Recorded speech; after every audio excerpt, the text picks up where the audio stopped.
स्वागत है YouTube channel में न्यू एक्सीलेंट एकेडमी के। और आज हम लोग देखते हैं भारत की तटरेखी राज्यवार लंबाई, भारत की तटरेखा की राज्यवार लंबाई। ठीक है मित्रों, ये राज्य, केंद्र शासित प्रदेश, लंबाई किलोमीटर में और विवरण। ठीक, आइए गुजरात। सबसे पहले हम लोग राज्य देखेंगे गुजरात। इसकी क्या है, लंबाई है 1214.7 किलोमीटर। भारत के राज्यों में गुजरात की तटरेखा सबसे लंबी है। किसकी लंबी है? भारत के राज्यों में। प्रश्न पूछ सकता है आपसे, भारत के राज्यों में किस राज्य की सबसे तटीय रेखा की लंबाई सबसे अधिक है? ठीक है, किसकी है मित्रों? गुजरात की। ठीक, ओके, आगे चलते हैं हम लोग। आंध्र प्रदेश। अब आंध्र प्रदेश में क्या है मित्रों? आंध्र प्रदेश में है, इसकी लंबाई है 973.7 किलोमीटर। भारत का दूसरा सबसे लंबा तटीय राज्य आंध्र प्रदेश है। इसका तटीय विस्तार श्रीकाकुलम जिले के छपुरम से नेल्लोर जिले के टाडा तक फैला हुआ है। ठीक है मित्रों, कहाँ तक फैला हुआ है? टाडा तक। श्रीकाकुलम जिले के इच्छापुरम से नेल्लोर जिले के टाडा तक फैला हुआ है। कहाँ तक फैला हुआ? टाडा तक। ओके मित्रों, आगे तमिलनाडु। अब राज्य आता है, क्या आता है? तमिलनाडु। अब इसकी लंबाई है 906.9 किलोमीटर। भारत का तीसरा सबसे लंबी तटीय रेखा वाला राज्य कौन सा है? तमिलनाडु है। ठीक है मित्रों, अब इसको तमिलनाडु को क्या कहा जाता है? जिसे कोरोमंडल तट के नाम से जाना जाता है। ठीक है मित्रों, ध्यान रखिएगा इसको। कोरोमंडल तट के नाम से किस राज्य को जाना जाता है? तमिलनाडु को। ठीक, आगे हम लोग देखते हैं महाराष्ट्र। महाराष्ट्र की लंबाई है तटरेखा की 652। कितनी है? 652। ठीक मित्रों, 652.6 किलोमीटर। भारत में चौथी सबसे लंबी तटरेखा वाला राज्य महाराष्ट्र है। महाराष्ट्र भी मैंने बताया पिछले क्लास में, महाराष्ट्र की राजधानी क्या है? मुंबई। मुंबई है पैसे वालों की, तो दिल्ली है दिल वालों की। इसे कोंकण तट के नाम से जाना जाता है। किसको? महाराष्ट्र को। ठीक है, ओके, आगे चलते हैं हम लोग। केरल। केरल क्या है? केरल की तटीय क्षेत्र की लंबाई कितनी है? 569.7 किलोमीटर। और इस भारत की पाँचवीं सबसे लंबी तट रेखा वाला राज्य केरल है। कौन सा है? केरल। और मालाबार तट के नाम से जाना था। किसको? केरल किसके नाम से जाना था? मालाबार तट के नाम से जाना जाता है। ठीक है, आगे अब आते हैं उड़ीसा। अब उड़ीसा का क्या है? उड़ीसा है राज्य और इसकी लंबाई है 467.4 किलोमीटर। कितनी है? 467.4 किलोमीटर। उड़ीसा के तटीय मैदान को है हेक्साडेल्टाइक। इसको हम इंग्लिश में लिख सकते हैं, ज़्यादा बेस्ट लगेगा मुझे। हेक्साडेल्टाइक।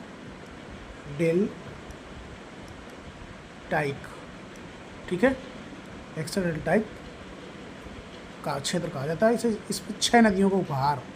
ध्यान रखिए मित्रों, पूछेगा उड़ीसा के तटीय मैदान को क्या कहा जाता है? हेक्साडेल्टाइक। ठीक, या 6 नदियों का उपहार किस राज्य को कहा जाता है? उड़ीसा को। ठीक, कर्नाटक 280 किलोमीटर। कर्नाटक की तट रेखा को कनारा के नाम से जाना जाता है। किसके नाम से जाना जाता है मित्रों? कनारा के नाम से। ठीक है, आगे आते हैं। भारत के कर्नाटक राज्य में अरब सागर के किनारे तक फैला हुआ है। कहाँ तक फैला हुआ है? अरब सागर के किनारे तक फैला हुआ है। ठीक है, गोवा, दमन और दीव। गोवा, ठीक है, गोवा, दमन और दीव। ठीक है, इसकी लंबाई है 160.5 किलोमीटर। 19 दिसंबर 1961 से गोवा, दमन और दीव भारत के केंद्र शासित प्रदेश का हिस्सा है। अब देखिए, ये प्रश्न पूछेगा कि दमन और दीव भारत के केंद्र शासित प्रदेश कब से लागू हुए? कब से लागू हुए? ठीक है, इनको कब घोषित किया गया केंद्र शासित प्रदेश? 19 दिसंबर 1961। 19 दिसंबर 1961। ठीक है, से इसको क्या किया गया? केंद्र शासित प्रदेश का हिस्सा घोषित किया गया। ये तीनों स्थान महाराष्ट्र, गुजरात के निकट पश्चिमी तटीय क्षेत्र पर स्थित है। कौन कौन से? गोवा, दमन और दीव। ठीक, ओके, आगे तो हम लोग देखते हैं पश्चिम बंगाल। पश्चिम बंगाल ये है। ठीक है, पश्चिम बंगाल का क्या है? 157.5 किलोमीटर। पश्चिम बंगाल का तटीय मैदान पूर्व मेदिनीपुर और दक्षिण में क्या है? 24 परगना। ये ध्यान रखिएगा, पूछ सकता है आपसे। क्या पूछेगा? पश्चिम बंगाल का जो है तटीय मैदान पूर्व में कौन सा है? मेदिनीपुर। और दक्षिण में क्या कौन सा है? 24 परगना। ये ध्यान रखिएगा। ठीक है, आगे हम जितना भी पढ़ा रहे कंटेंट आपने पर एग्ज़ाम के लिए बहुत ही अच्छा है। जितना भी मैं पढ़ाया जा रहा है इसमें, उतना आपके एग्ज़ाम के लिए बहुत ही काफ़ी है। और कहीं कोई मैगज़ीन, कोई बुक, कोई टेस्ट सीरीज़ खरीदने की कोई ज़रूरत नहीं है। ठीक है, अब आता है पुदुचेरी। पुदुचेरी की है 30.6 किलोमीटर। अब पुडुचेरी केंद्र शासित प्रदेश की तट रेखा सबसे छोटी है। हो सकता है भारत के किस केंद्र शासित प्रदेश की तटीय सीमा जो है सबसे छोटी है, किसकी है? पुडुचेरी की, ध्यान रखिएगा। ठीक है, आगे लक्षद्वीप। लक्षद्वीप की है 132 किलोमीटर, कितनी है? 132। और यहाँ केंद्र शासित प्रदेशों में सॉरी ठीक है, इसका कुछ नहीं है। और यहाँ चलते अंडमान निकोबार द्वीप समूह की है 1962 किलोमीटर, कितनी? 1962 किलोमीटर। केंद्र शासित प्रदेशों में अंडमान निकोबार द्वीप समूह की तटरेखा सबसे लंबी है, किसकी है? केंद्र शासित प्रदेशों में। देखिए, सबसे छोटी मित्रों पुडुचेरी, सबसे बड़ी अंडमान निकोबार द्वीप समूह की। ठीक है, तो यहाँ हम लोग क्या देखते हैं, इसकी सबसे क्या है? सबसे लंबी तटीय रेखा वाले हैं। ठीक है, सबसे लंबी तटीय केंद्र शासित प्रदेश, ध्यान रखिए, राज्यों में नहीं है, राज्यों में तो गुजरात की है। ठीक, और केंद्र शासित प्रदेश में किसकी है? अंडमान निकोबार द्वीप की। भारत की कुल तटरेखा की लंबाई कितनी है? 7,516 किलोमीटर। कितनी मित्रों? फिर से देख लीजिए, 7,516 किलोमीटर। ठीक, ओके, आगे चलते हैं। समझ में ना आए तो कमेंट के माध्यम से ज़रूर बताइएगा। ठीक है, भारत एक मुख्य भूमि, भारत जो है मुख्य भूमि की तटरेखाओं को उनके स्थान और सक्रिय आकृति विज्ञान प्रक्रियाओं के आधार पर 2 समूह में विभाजित किया जाता है। कौन कौन से? भारत के पूर्वी तटीय मैदान, भारत के पश्चिमी तटीय मैदान। लेट जाओ अगर और आगे हम लोग क्या देखते हैं, भारत के तटीय राज्य केवल तमिलनाडु, गुजरात, पश्चिम बंगाल, गोवा, कर्नाटक, महाराष्ट्र, आंध्र प्रदेश और उड़ीसा तटीय राज्य हैं। कौन कौन से हैं? देखिए, इनको मित्रों बहुत ध्यान से सुनिएगा। कौन कौन से हैं? ये हैं आपके तटीय राज्य, केरल, तमिलनाडु, गुजरात, पश्चिम बंगाल, गोवा, कर्नाटक, महाराष्ट्र, आंध्र प्रदेश और उड़ीसा। ये कौन कौन से तटीय राज्य हैं? आपको एक दिन मैप के माध्यम से भी बताया जाएगा, इसमें किसी प्रकार की समस्या और किसी प्रकार की डाउट की बात नहीं है, बता दिया जाएगा पूरा एकदम एक से। आपको बेसिक से पढ़ाया जा रहा है, बिल्कुल अच्छे से समझ में आएगा। ठीक है, ओके, इधर देखते हैं हम लोग। दमन और दीप, पुडुचेरी, लक्षद्वीप समूह और अंडमान और निकोबार द्वीप समूह तटीय केंद्र शासित प्रदेश हैं। कौन कौन से हैं तटीय केंद्र शासित प्रदेश? कौन कौन से? दमन, दीव, पुडुचेरी, लक्षद्वीप, अंडमान और निकोबार द्वीप समूह, ये तटीय केंद्र शासित प्रदेश हैं। कौन कौन से हैं? तटीय केंद्र शासित प्रदेश। भारत की भूमि बहुत अधिक विभिन्नताओं को दर्शाती है। क्या किसको दर्शाती है? बहुत विभिन्नताओं को, अलग अलग। कौन कौन से? आगे, भूगर्भीय तौर पर पदायदी पठार पृथ्वी को सतह का प्राचीनतम भाग है। इसे भूमि का एक बहुत ही स्थिर भाग माना जाता है। कौन सा भाग है? हिमालय एवं उत्तरी मैदान, हिमालय एवं उत्तरी मैदान। भूगर्भ वैज्ञानिकों के अनुसार हिमालय पर्वत एक अस्थिर भाग है। हिमालय की पूरी पर्वत श्रृंखला एक युवा स्थलाकृति को दर्शाती है, जिसमें ऊंचे शिखर वाली गहरी कटियाँ तथा तेज बहने वाली नदियाँ हैं। ठीक है मित्रों, भूगर्भ वैज्ञानिकों के अनुसार क्या है? हिमालय पर्वत एक अस्थिर भाग है। कौन सा भाग है? अस्थिर भाग है। ठीक है मित्रों, आगे तो इधर देखते हैं हम लोग। उत्तरी मैदान जलोढ़ निक्षेपों से बने हैं, प्रायद्वीप पठार अंगने तथा रूपांतरित शैलों वाली कम ऊंची पहाड़ियों एवं चौड़ी घाटियों से बने हैं। किससे बने हैं? अग्ने, प्रायद्वीप पठार, अग्ने तथा रूपांतरित शैलों, पहाड़ियों एवं चौड़ी घाटियों से बना है। किससे बना है? पहाड़ियों एवं चौड़ी घाटियों से।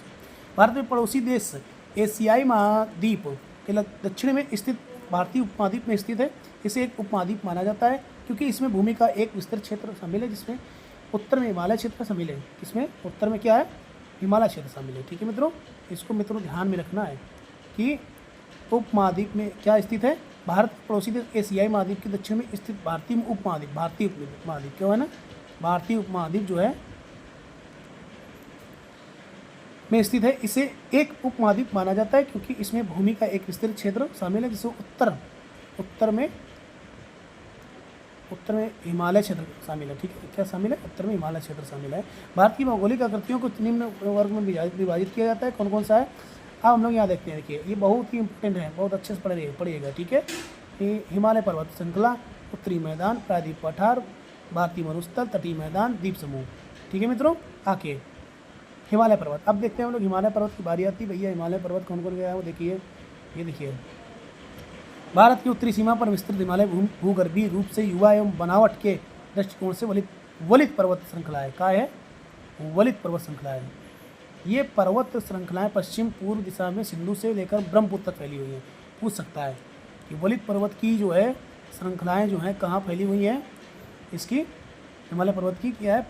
पश्चिम से पूर्व दिशा सिंधु से लेकर ब्रह्मपुत्र तक। अब नदी का नाम पूछ देगा तो सिंधु से लेकर ब्रह्मपुत्र तक, और श्रृंखलाएँ पूछेगा तो पश्चिम से लेकर पूर्व तक। ठीक है मित्रों, आगे हिमालय। हिमालय जो है क्या है, हिमालय जो है विश्व की सबसे ऊंची पर्वत श्रेणी है। क्या है, विश्व की जो है ये सबसे ऊंची पर्वत श्रेणी है। ठीक है, ध्यान रखना है, हिमालय क्या है, विश्व की सबसे ऊंची पर्वत श्रेणी है और एक या अत्यधिक असम अवरोधों में से एक है। क्या है इसकी, अब देखिए लंबाई कितनी है, 2400 किलोमीटर। ठीक है, लंबाई में फैले हुए हैं, अर्धवृत्त का निर्माण करते हैं। ठीक है, किसका निर्माण करते हैं, अर्धवृत्त का निर्माण करते हैं। अब देखिए अभी मैं विश्व की सबसे ऊंची पर्वत श्रेणी बता रहा हूँ, अब भारत की क्या है मित्रों, पहले तो इसकी लंबाई में देख लेते हैं। लंबाई है 2400 किलोमीटर, चौड़ाई कश्मीर से 400 किलोमीटर। ठीक, अरुणाचल प्रदेश में कितनी है, कश्मीर से 400 किलोमीटर, अरुणाचल प्रदेश में 150 किलोमीटर। ठीक है, ओके। अब देखिए भारत की क्या है, तो भारत की सबसे ऊंची पर्वत श्रेणी क्या है, कंचनजंगा। एक मिनट इधर, कंचन लिख जाओ, ये लिख जाओ कंचनजंगा। ठीक है, ये किसकी है, भारत की। ठीक, ओके। आगे हम लोग चलते हैं। पश्चिमी भाग की अपेक्षा पूर्वी भाग की ऊंचाई में अत्यधिक विविधता पाई गई। क्या है, पश्चिमी भाग की अपेक्षा पूर्वी भाग की ऊंचाई में अत्यधिक विविधता पाई जाती है। ठीक है, हिमालय अपने अनुदैर्घ्य विस्तार में 3 समांतर श्रेणियों से बना है। किन से बना है, इन श्रेणियों के बीच में कई घाटियाँ स्थित हैं। अब यहाँ देखते हैं हम लोग श्रेणी और इसका हिमालय का उत्तर से दक्षिण तक विभाजन क्या है और किस प्रकार से हम लोग इसमें आगे हम लोग देखते हैं। और यहाँ है महान या भीतरी हिमालय। अब ये हिमालयों के प्रकार हैं। ठीक है, हिमालय का प्रकार कौन सा है, महान या भीतरी हिमालय। ठीक है मित्रों, अब महान या भीतरी हिमालय क्या है, यह सबसे उत्तरी श्रेणी है। कौन सी है, उत्तरी है, उत्तर में। ठीक, महान या भीतरी हिमालय यह सबसे उत्तरी श्रेणी है और इसे हिमाद्री के नाम से जाना जाता है। हिमाद्री के नाम से किसको जाना जाता है, महान या भीतरी हिमालय को। ठीक है, महान हिमालय या भीतरी हिमालय, यह सबसे सतत सीमा है, इसमें सबसे ऊंची चोटियाँ शामिल है। ठीक है, ओके। आगे मध्य लघु हिमालय, हिमाचल पर्वत माला। क्या है, हिमाचल पर्वतमाला जिन्हें लघु हिमालय या मध्य हिमालय भी कहा जाता है। हिमालय की मध्यवर्ती श्रेणी यह शिवालिक पर्वतमाला से उत्तर में है और उससे ऊंची है। किससे ऊंची है, हिमालय भी कहा जाता है।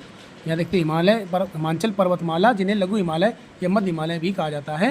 हिमालय की मध्यवर्ती श्रेणी है, यह शिवालिक पर्वतमाला से उत्तर में और उससे ऊंची भी है। ठीक है, हाँ इधर, लेकिन हिमाद्री पर्वतमाला से दक्षिण में है। क्या, अभी पता है ना, पर्वतमाला से उत्तर में है और उससे ऊंची है, लेकिन हिमाद्री पर्वतमाला से दक्षिण में है और उससे कम ऊंचाई रखती है। ठीक है, अब बाहरी हिमालय, द अदर हिमालयस। ठीक है, हाँ यहाँ बाहरी हिमालय, द अदर हिमालय। ठीक है, अभी हम लोग क्या देखते हैं, इसे शिवालिक पर्वतमाला के नाम से जाना जाता है। किसके नाम से जाना था, शिवालिक पर्वतमाला के नाम से जाना था, शिवालिक। ठीक है, किस हिमालय को, बाहरी हिमालय को। ठीक है, अब जम्मू कश्मीर की पर्वत श्रेणियाँ कौन कौन सी हैं, देखिए याद करने लायक है, पूछता है इसमें एक नंबर का कुछ।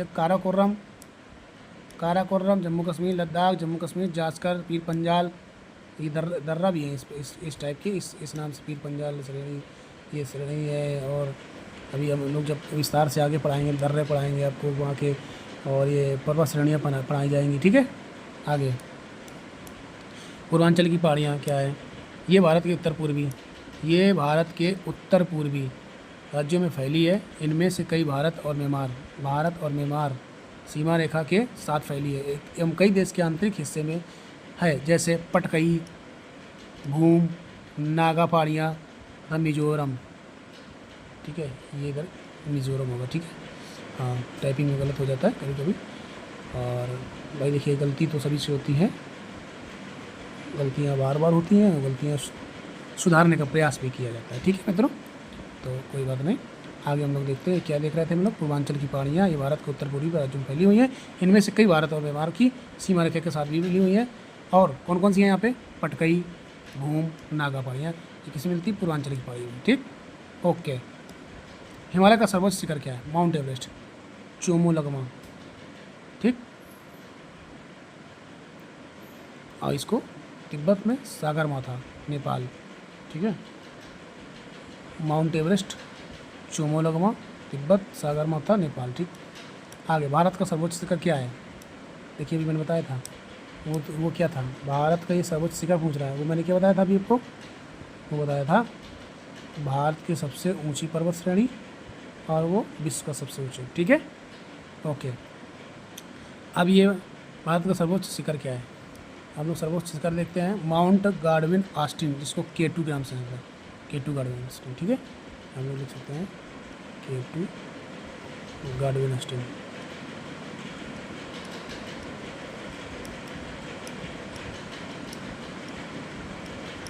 ठीक, ये पाक अधिकृत कश्मीर का अंग है। पाक के अधिकृत क्षेत्र में कश्मीर का अंग है। ठीक है, अधिकृत मतलब उसके कब्जे में। ठीक है, समझ में आया? भारत में स्थित हिमालय की सबसे ऊंची चोटी कंचनजंगा है। सबसे ऊंची चोटी, एक चोटी की बात कर रहा है। ठीक है, हमें अभी बताया था, अभी जो पिछली अभी बताया कंचनजंगा भारत में, ध्यान रखिएगा। अब विश्व का क्या मैंने क्या बताया था अभी? बिल्कुल अभी बताए थे आपको, हिमालय पर्वत। ठीक है, ओके, कोई बताने की जरूरत नहीं, अब इतना तो आप लोग समझते ही हैं, क्योंकि बताते हैं कि हमें छोटे बच्चे, ठीक है, बार बार नादानी करते हैं, आप हमें बार बार क्षमा करते हैं, ये ऐसा करके एक छोटे बच्चे ने गाया था 15 अगस्त के उसमें गीत में आते हैं हम लोग। भारत में स्थित हिमालय की सबसे ऊंची चोटी कंचनजंगा है, सिक्किम और नेपाल की सीमा पर स्थित है। क्या है? सिक्किम और एक कंचनजंगा कहाँ पर स्थित है? देखिए ध्यान रखिए, सिक्किम और नेपाल की सीमा पूछ सकता है आपसे। कंचनजंगा किस देश के, सॉरी राज्य के सीमा, ये नेपाल हो गया सीमा रेखा, सिक्किम हो गया अपने भारत देश का। ठीक है, इन देशों दोनों के बीच में स्थित है यहाँ पे। ठीक, ओके। हिमालय के अंतर्गत कई छोटी छोटी श्रेणी है जो निम्न है।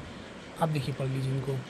पीर पंजाल श्रेणी, ठीक है, पीर पंजाल श्रेणी, मैंने कहा था ना इन्हीं नाम से आएगा अभी। देखिए, पीर पंजाल श्रेणी, धौला श्रेणी, धौलाधार, नागटिम्बा, महाभारत। ओके, ठीक है। तो अब हम लोग ये यहाँ पे देख लिए और आगे हम लोग देखते हैं उत्तरी मैदान, द नॉर्थन प्लेन। उत्तरी मैदान 3 प्रमुख नदियों प्रणाली सिंधु, गंगा एवं ब्रह्मपुत्र तथा इनकी सहायक नदियों से बना है। यह मैदान जल और मृदा से बना हुआ है। लाखों वर्षों में हिमालय के गिरिपाद में स्थित बहुत बड़े बेसिन द्रोणी में जलोढ़ों का निक्षेप हुआ, जिसमें यह उपजाऊ मैदान निर्माण हुआ। ठीक है, इसका विस्तार, एक मिनट, एक सेकेंड, ओके, हाँ, यस, हाँ, इसका विस्तार 7 लाख वर्ग किलोमीटर के क्षेत्र पर है। यह मैदान लगभग 200 किलोमीटर लंबा एवं 240 से 320 किलोमीटर चौड़ा। यह सघन जनसंख्या वाला भौगोलिक क्षेत्र है। क्या? सघन जनसंख्या, ये सघन, ठीक है, सघन जनसंख्या वाला क्या है? भौगोलिक क्षेत्र है। ओके, आगे, हाँ, तो ये हम लोग देखते हैं। समृद्ध मृदा आवरण, पर्याप्त पानी की उपलब्धता एवं अनुकूल जलवायु के कारण कृषि की दृष्टि से यह भारत का अत्यधिक उत्पाद क्षेत्र है। कौन सा? जो भी मैंने बताया। ठीक, नदी के निचले भागों में ढाल कम होने के कारण नदी की गति कम हो जाती है, जिसके परिणाम स्वरूप नदियों द्वीपों का निर्माण होता है। ये नदियों अपने निचले भाग में गाद एकत्र हो जाने के कारण बहुत सी धाराओं में बट जाती है। इन धाराओं को वितरिकाएँ कहा जाता है। क्या जाता है? वितरिकाएँ। उत्तरी मैदान को मोटे तौर पर 3 उपवर्गों में विभाजित किया गया। कौन कौन से? उत्तरी मैदान के पश्चिमी क्षेत्र को पंजाब का मैदान। देखिए, उत्तरी मैदान के पश्चिमी भाग क्षेत्र को पंजाब का मैदान कहा जाता है। ध्यान रखिएगा, उत्तरी मैदान के, ये है उत्तरी मैदान के पश्चिमी भाग क्षेत्र को पंजाब का मैदान कहा जाता है। ठीक है, आगे, नदियाँ पर्वतों से नीचे उतरते समय शिवालिक ढाल पर 8 से 16 किलोमीटर की चौड़ी पट्टी में गुटिका का विक्षेपण करती हैं। इसे भामर, ध्यान रखिएगा, क्या कहते हैं? भामर। ठीक, नाम से जाना था। सभी सरिताएं इस भामर पट्टी में विलुप्त हो जाती हैं। ये कभी कभी पूछ लेता है, ये जियोग्राफी में जब बहुत तगड़ा क्वेश्चन पूछता है, नदियाँ पर्वतों से नीचे उतरते समय शिवलिक की ढाल पर 8 से 16 किलोमीटर की चौड़ी पट्टी में गुटिका का विक्षेपण करती है। अब ये दूरी पूछता है कभी कभी, 8 से 16 किलोमीटर की चौड़ी पट्टी में। कितनी पट्टी में? चौड़ी में 8 से 16। अब विक्षेपण करती है तो उसे क्या कहा जाता है? भामर। भामर, ठीक है।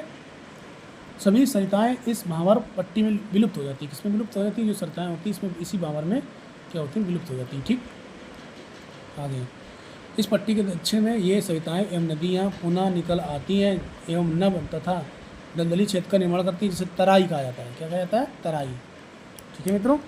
क्या कहा जाता है? तराई, ठीक। ये वन्य प्राणियों से भरा घन जंगलों का क्षेत्र है, ठीक है। किसका क्षेत्र है? घन जंगलों का। आइए, उत्तरी मैदान का सबसे विशालतम भाग पुराने जंगलों का बना है। इस भाग को भांगर के नाम से जाना था। किसके नाम से जाना था? भांगर। भांगर और जांगर, भांगर में देखिएगा, ध्यान रखिएगा, नहीं तो गड़बड़ा जाएंगे भैया। ये भांगर है और जो अभी बताया था वो क्या है? वो है भांगर, ठीक है। जरा सी सावधानी हटी नहीं, दुर्घटना घटी नहीं, ध्यान रखिएगा भाई, ठीक है। हाँ हाँ, उत्तरी मैदान का सबसे विशालतम भाग पुराने जंगलों का बना है। किसका बना हुआ है? पुराने जंगलों का। इस भाग को भांगर के नाम से जाना जाता है। इस क्षेत्र की मृदा में चूनेदार निक्षेप पाए जाते हैं, जिसे स्थानीय भाषा में कंकड़ कहा जाता है। क्या कहा जाता है? कंकड़। अब जैसे कह दिया जाता है बरसात में, कभी गए आप खेत में, कभी कंकरीली क्षेत्र में कंकड़ नहीं कहते, उठा कंकड़ मारते मर जाइए मैंने। तो ये सब चीज़ें है क्या? छोटे छोटे कंकड़ होते हैं। किस पर? देखिए, इस टाइप के होते हैं, ये बता दे रहा आपको, ये ऐसे इस टाइप के बने होते हैं, ठीक है। एक कोई शंकु के आकार का होते हैं, यूँ करके, मतलब उनका आकृति एक तरीके की, मतलब तिरछी बकुल होती है, यूँ ऐसे करके बना है। ये कंकड़ हो गया, ऐसे यूँ ऐसे, ठीक है, ऐसे करके, ऐसे बिल्कुल गोल नहीं होते, मतलब कोई ना कहीं हिस्सा उनका कटा होता है, उसी कंकड़ कहा जाता है। कंकड़ उठा ला जाके, ठीक है। आप कभी बरसात में देखिएगा, जब मिट्टी जो कंकरीली होती है वहाँ पे कंकड़ बहुत अच्छा रूप से देखने मिलता है। अब यहाँ देखते हैं, बाढ़ वाले मैदानों के नए तथा युवा निक्षेपों को खादर कहा जाता है। बाढ़ वाले मैदानों के नए तथा युवा क्षेत्र, नए तथा युवा निक्षेपों को क्या कहा जाता है? खादर। अब आ जाएगा ये, बाढ़ वाले मैदानों के नए तथा युवा निक्षेपों को कहा जाता है क्या? हम खादर दे देगा आपको, बांगर दे देगा आपको, ठीक है, कई सारे ऑप्शन दे देगा। तो आपको, और जब ये लाइन पढ़े ना, ये तो क्या कहेगा? ला मार दिया उन्होंने, बांगर में मार दो, ठीक, बांगर में मार दो, कंकड़ में मार दो। तो जब पढ़ोगे तभी ना आपको ये आएगा खादर, कि बाढ़ वाले मैदानों के नए तथा युवा निक्षेपों को क्या कहा जाता है? खादर, ठीक है। जो जितना मैं इसी में बता रहा हूँ, जितना पढ़ाया जा रहा है उतना पढ़ो। ज्ञानी बनने की जरूरत नहीं है यहाँ पे, नौकरी पाना है कि ज्ञानी बनना है, ये आप लोग को डिसाइड करना है, ठीक। क्योंकि अगर आप नौकरी नहीं पाए और ज्ञानी बने तो आदमी कोई इज्जत नहीं करेगा। आपको ज्ञानी नहीं बनना है, आपको नौकरी पाना है, बस सेवा करना है। इनका लगभग प्रत्येक वर्ष में पुनर्निर्माण होता है, इसलिए ये उपजाऊ होते हैं तथा गहन खेती के लिए आदर्श होते हैं। क्या होते हैं? गहन खेती के लिए क्या होते हैं? आदर्श होते हैं। हिमालय के तराई क्षेत्र में पाताल तोड़ कुएँ भी पाए जाते हैं। पाताल तोड़, अभी तो भैया हम भी पहली बार थोड़ा शब्द सुन रहे हैं, हमको भी अजीब लग रहा है, तो आप लोग को तो अजीब लगवे करेगा कि पाताल तोड़ क्या है भाई। कह रहे कुआँ तोड़, ठीक है, ये पाताल तोड़, ये सॉरी, इस पाताल तोड़ के नाम से बनाए जाते हैं। क्या बनाए जाते हैं? कुएँ, ठीक है, ये ओके। आगे हम लोग चलते हैं। प्रायद्वीपी पठार। प्रायद्वीपी पठार था पिलंसर एंड प्लाटियो, ठीक है, ओके। आगे ये हम लोग देखते हैं, प्रायद्वीपी पठार एक मेज की आकृति वाला स्थल है। क्या है? प्रायद्वीपी पठार जो है एक मेज की आकृति वाला स्थल है, जो पुराने क्रिस्टलीय अग्नेय तथा रूपांतरित शैलों के से बना है। किससे बना है? रूपांतरित शैलों से बना है। ये गोंडवाना भूमि के उठने से एवं अफवाह के कारण ऐसा बनाया गया तथा यही कारण है कि यह प्राचीनतम भूभाग का हिस्सा है। किसका है? भूभाग का हिस्सा है, ठीक है मित्रों, ओके। आगे इसी पठारी भाग में चौड़ी तथा छिछली एवं गोलाकार पहाड़ियाँ हैं। इस पठार के दो मुख्य भाग हैं। कौन कौन से हैं? मध्य उच्च भूमि और दक्कन का पठार, सेंट्रल हाईलैंड्स एंड डेक्कन प्लेट्यूआ मतलब पठार, ठीक है मित्रों। तो आज की क्लास यहीं तक। बहुत बहुत धन्यवाद।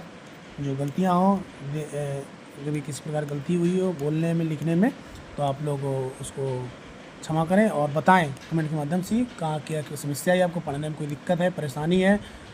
नोट्स, वीडियो, PDF आपको सब मिलेगा, बशर्ते आप लोग एक तरीके का हमारा कहने का मतलब है शांति बनाए रखिएगा, और समय से सब कुछ मिलेगा। बस आपको कहीं से कोई मैगज़ीन, टेक्स्ट बुक, कुछ किताबें, कापी किताबें लेने की कोई ज़रूरत नहीं, सिर्फ आप जो पढ़ाया जा रहा है आपको बस वही पढ़िए। ठीक है मित्रों? ठीक है, ओके, धन्यवाद।